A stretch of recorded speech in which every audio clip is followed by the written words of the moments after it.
Good morning again, ladies and gentlemen. Colin, thank you very much indeed for that presentation. I'd had a thought about some of these issues up till now, but I hadn't considered it in such detail. But I'd certainly have a few comments. I think my first one is Brexit sometimes sounds like a nice breakfast cereal, but it's rather more like a dog's breakfast, I think, than Brexit. But I think at the end you highlight what's perhaps the key problem, which is just the uncertainty that is caused by this. The long-term nature of EU environmental law has provided the certainty, particularly that business, I think, welcomes. And to take that away actually would cause very significant economic problems indeed. But I wanted to go through the three parts of your presentation and raise some issues with them. The kind of the technical processes about what would happen on Brexit Day. I would agree with Colin that the chance of government amending environmental legislation within the 2 years run-up to Brexit Day is almost zero. Some of you may know I've recently been involved with the Scottish Government in reviewing wildlife legislation, which is a complete mess, and there's been a lot of pressure to consolidate that legislation. And arguably, now that we have devolution, we have the opportunity to do that. But has it been done? No, it hasn't. And even relatively simple amendments to penalty levels to make them more comparable with penalties for pollution control offences, it hasn't been done. So I think the likelihood of something like that being done is close to zero. So I think the solution about the continuity provision is certainly the way forward, which would give certainty for some time and allow governments to change things.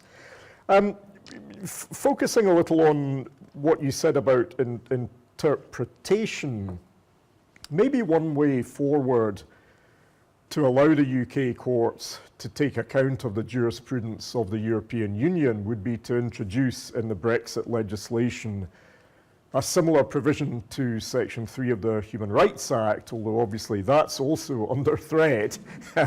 But it's an interesting model in that it would allow the UK courts to take account of the jurisprudence of the European Court of Justice without actually making them bound by it. That might be a suitably practical way forward, I think, for the UK courts. And I would certainly recommend that if we go down this route, that could be a way forward. I think a huge issue, though, is what you've identified with the possible the repeal of the 1972 Act itself. I mean, one solution to that would be to create some kind of new UK-wide parent act, but clearly actually trying to get the devolved states to cooperate on these matters may be an enormous challenge. It's not easy at the moment. EU law, as you say, doesn't require the law to be identical, except in terms of standards between the states. But what is more and more evident in the devolution settlement is there is an increasing divergence of approach in terms of achieving those standards. I think then you focused on the international dimension, which some of which was Robin's, came from Robin. This is clearly one issue which, like many in this area, is simply not being discussed in the debate about leaving the EU. The UK has many detailed international obligations.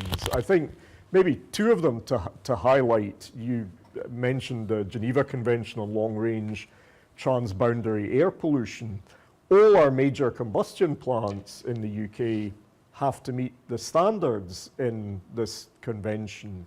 maybe the enforcement mechanisms would be weaker if we withdrew from the EU, but the actual obligation comes from that convention and not from EU law. When I teach environmental law and I start talking about sources, I often describe it as a kind of layer cake.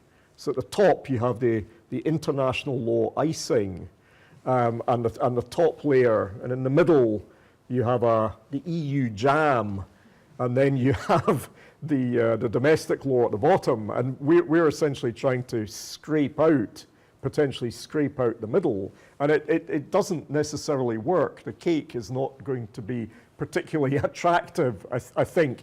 But what will also happen is the international obligations will still be there above national law.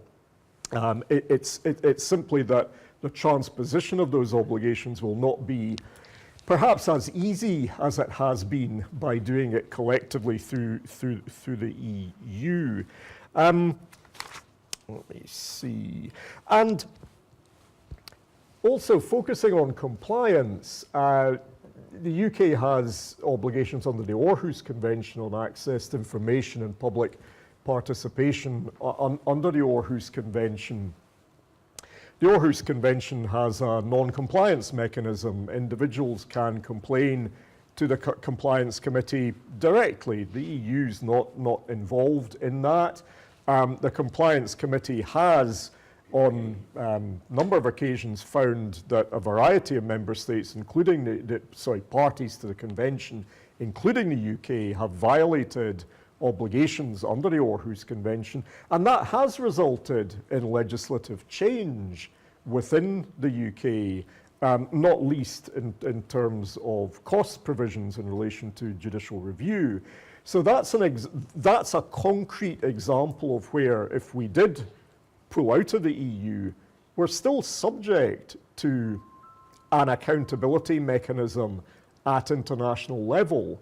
And there is evidence that even those kind of soft mechanisms do actually have an impact on domestic law, and that it does change.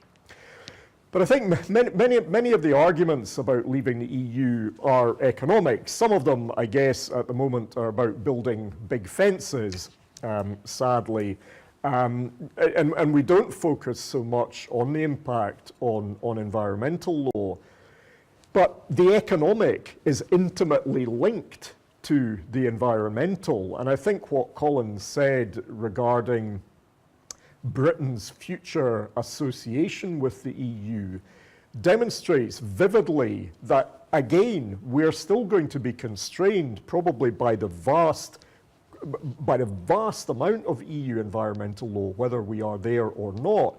But of course, the key weakness is we would have a much more limited influence in actually making this environmental law. So again, it seems to me that there's not a particularly strong argument for moving based on the fact that we can do things differently. We won't be able to do things differently. We will have international obligations constraining us to the same extent, and we will still have EU law constraining us through whatever kind of trade association we do have with the EU. And even if we don't have a trade association, the EU can still apply environmental standards in our relations with them through the WTO. So where's the difference?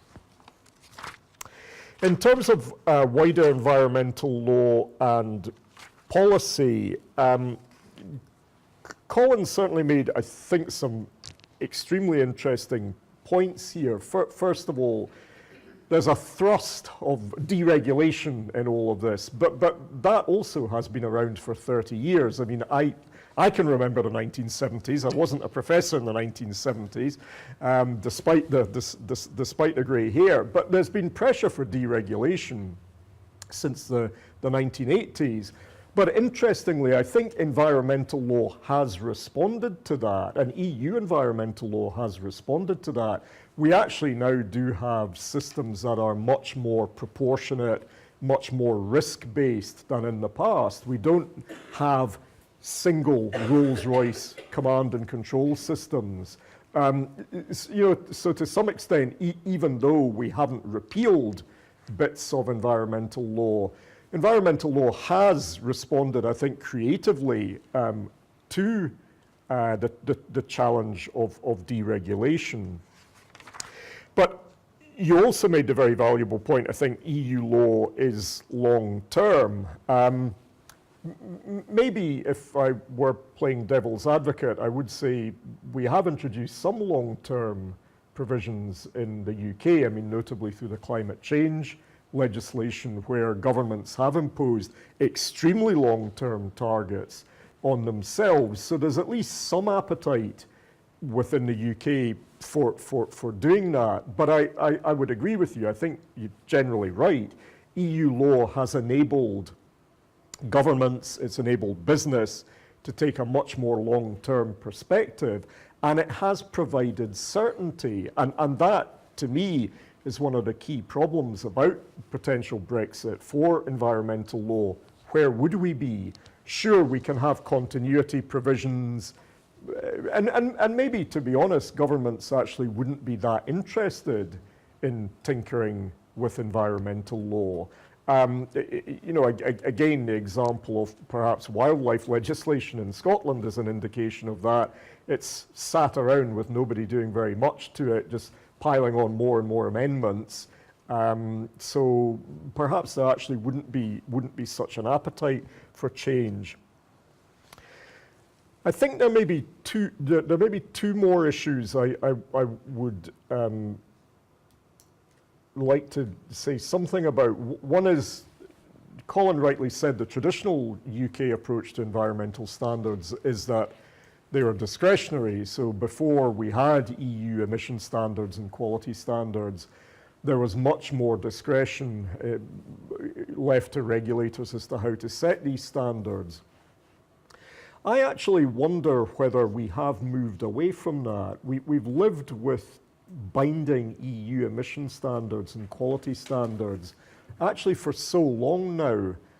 I wonder whether the regulatory culture has actually changed. I mean, I fully accept our courts like giving regulators discretion, but the UK approach to regulation was very much about giving the regulators discretion. And I think, over 30 years, the personnel in these bodies have changed vastly. They've got used to working with binding standards.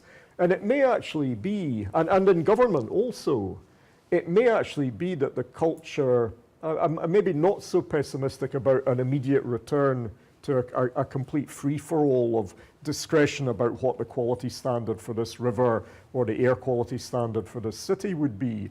I think the certainty that EU standards provide might be something attractive, even in the post-Brexit era. Final point relating to Colin's presentation, I think again is about the weakening of accountability. I think that is a very valid point. At the moment, if there is a violation of an EU standard, it's possible for the Commission to take enforcement action against the UK. This is obviously a much stronger enforcement mechanism than an international treaty non-compliance mechanism. And there's also the possibility of individuals, businesses, NGOs actually relying on the concept of direct effect to ensure that the UK complies with a procedural obligation or a substantive environmental standard. Now that would go, and our courts are, there are a lot of environmental judicial reviews in the UK. Many of them are linked to EU law. I'm sure there would continue to be these judicial reviews in future, but they would be weakened, I think, because the corpus of EU law would no longer have the same strength, even if it had some residual strength there through a continuity provision. And internationally, what you would be left with is a series of non-compliance mechanisms like the Aarhus Committee. But as I've said, these can have some teeth, even though they simply make recommendations. So I used to be, I guess, an academic who was very keen on everything being binding, and I thought, you know, law has to be hard law for it actually to have an effect. But you can see through developments like the Aarhus Convention Compliance Committee, you can have softer mechanisms that can achieve results. And the current climate change negotiations also, I think, hold out some hope that we can maybe achieve more through softer approaches. So I'm not entirely pessimistic about that. So I would just like to conclude before opening this to the floor with a couple of thoughts. One is reverting to the issue of certainty. I think the biggest problem here is the uncertainty that Brexit potentially causes, particularly for business, but also for citizens in terms of you know, what environmental quality we're going to be living with. But my final point is that Colin has raised in his talk actually a host of incredibly important issues, such as the common agricultural policy, also what product standards are our businesses going to have to comply with in future. Do we hear anything about this in media debates on Brexit? No, we don't. Well, it shouldn't be disappointment, because I guess you expect this in the UK.